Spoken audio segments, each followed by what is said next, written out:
भारत में हेब कि बड़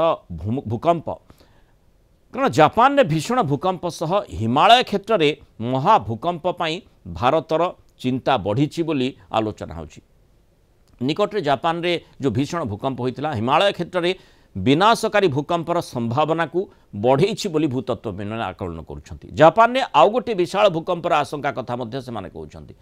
अंपटे भारतर विशेषज्ञ माने एबे यार तुलना हिमालय क्षेत्र सह करुछंती जोंठी एभली एक क्षेत्र अच्छी जहां लंबा समय गोटे बड़ भूकंप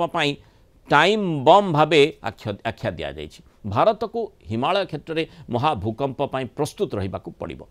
विशेषज्ञों मतरे टेक्टोनिक प्लेट गुड़िक भितर संघर्ष जो ये अंचल बेस संवेदनशील रही दुई प्लेट भितर संघर्ष जो सेठी प्रचुर चाप सृष्टि होची मझिरे मझिरे छोट छोट भूकंप हुई ये चाप किछि मात्रा रे निर्गत हो जाउची कमी जाउची हिमालयन रेंज रे बहु मात्रा रे एनर्जी स्टोर होई रही और एनर्जी मृदु भूकंप जरिया रिलीज होची हेले या एते भयंकर साब्यस्त हेबो नाही तेबे जदि बहु परिमाण रे एनर्जी एका संगे निर्गत हेबो हिमालयन रेंज रे यह तांडव रचिब गोटे महाभूकंप आनिब खूब निकट में एक बड़ धरणर भूमिकंप हेबा आशंका को एड़े दि जाई न पारे बोली कहुच्छे यार तीव्रता रिक्टर स्केल 7-8 पाखापाखि रही पारे तीव्रतार एते तीव्रतार भूमिकंप हिमालय पर्वत सह पाददेश